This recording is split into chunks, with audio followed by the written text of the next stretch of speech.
14 assembly elections held till now. Today is the 15th election announcement. Just for a quick recap of our viewers. 182 assembly seats. 142 are general seats, 13 are reserved seats for SCs and 27 reserved seats for STs. Japan Pathak, this is an important election. BJP is hoping that in the absence of the three factors last time around, they will be able to come up with a surprise, perhaps better their tally, the best one certainly, which was in 2002. Well, yes, in 2002, BJP had its highest tally, yes, and which was 127 out of 182. Yes. And BJP's one target is to cross that figure this time.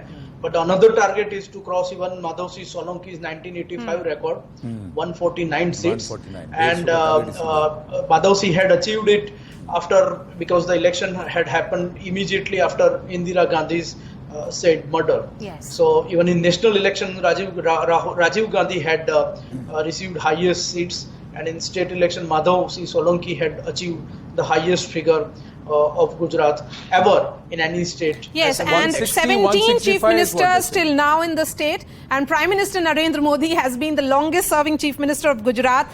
The state has had 5 Patel chief ministers, and even this time around there is a Patel chief minister in Bhupendra Patel.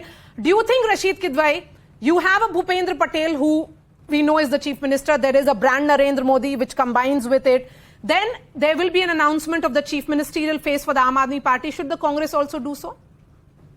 I think Congress is fighting in a very contrasting style. They won't play in the pitch of, the BJP or for that matter, Aam Aadmi Party. So Congress, everyone knows if at all Congress wins, then there will be several claimants. Remember, the Congress has many, regional influential leaders in Gujarat. It's just that they're not able to win. And remember, in Gujarat, vote share of BJP is very high because it's also because in some of the urban seats they win with a major majority. So if you have a vote percentage of 50% or so, 49% plus, it's very difficult to defeat that political party. But 49%, Rashid Bhai, last time was 99 seats. So somewhere the concentration of votes, if their votes are concentrated on limited number of booths and it's not spread, scattered across, the BJP has a problem, and that's why somewhere this time the diktat is 52 to 55% votes. That's how aggressive they want to, because they just want to decimate and put matters beyond doubt this time. Somewhere that's what the challenge that the leadership under Prime Minister Modi has undertaken. We've been talking about it, and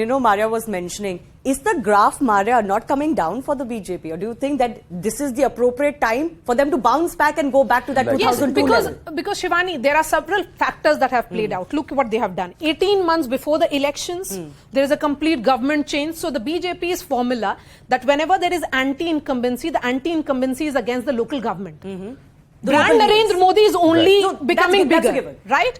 Then the entire government changes, the chief minister is a new face, Vijay Rupani goes and Bhupendra Patel comes. The entire government in the sense that none of the MLAs have been repeated. So it's a new government. Then you have another factor. What they have done is that they have identified pockets. They have identified the trouble areas. They have done so. They have, the deployment has happened as well. Trouble areas. Let me just paint the picture for you of what didn't work for the BJP or what the Congress benefited, what the BJP lost. So from 2012 assembly results, this is the urban seats. We know, and Rashid was talking about, look at their vote share. 57%. Here. More than 57%, 48 out of the 53 seats.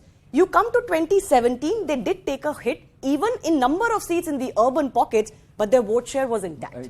Right? You go across to, let's say we were talking about rural. So I want to begin with the 2012 picture. As far as the rural seats of Gujarat are concerned, BJP 47, vote share 43%, Congress 46, there and thereabouts, vote share also there and thereabouts out of the 98. You come to 2017, the Congress went ahead of the BJP, 153 seats, vote share was the same. Again, the vote share of the BJP is higher than the Congress party. So this has been a little bit of a hiccup for them, but I don't think the hiccup is so bad that they cannot recover from it, which is what I'm talking about. Can they bounce back to their previous levels, the pre-2017 levels? The previous levels is of seats, you're saying, because vote share-wise, they are nearly about 50%. Absolutely, you don't form the government on the vote basis of vote share. But there's also semi-urban factor also. I'll just quickly wrap this up. This is 2012.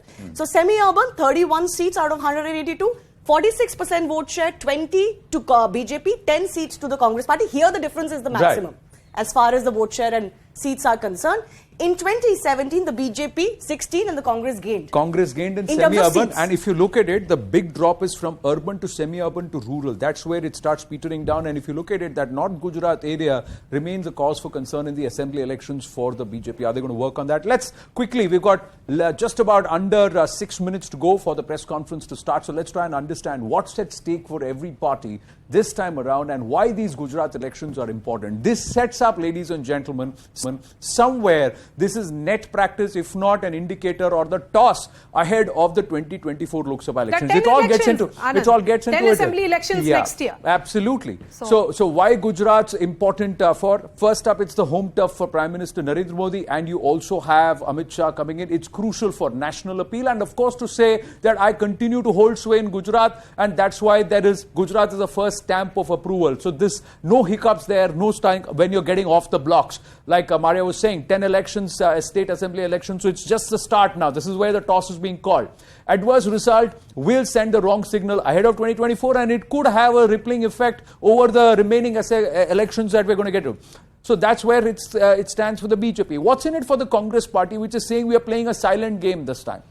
They may just get hot now with Priyanka Vadra leading it. First electoral test of Rahul Gandhi's Bharat Jodo Yatra. How effective has it been? Although the Bharat Jodo Yatra concentrated more towards the south of India, is it going to have an effect in Gujarat?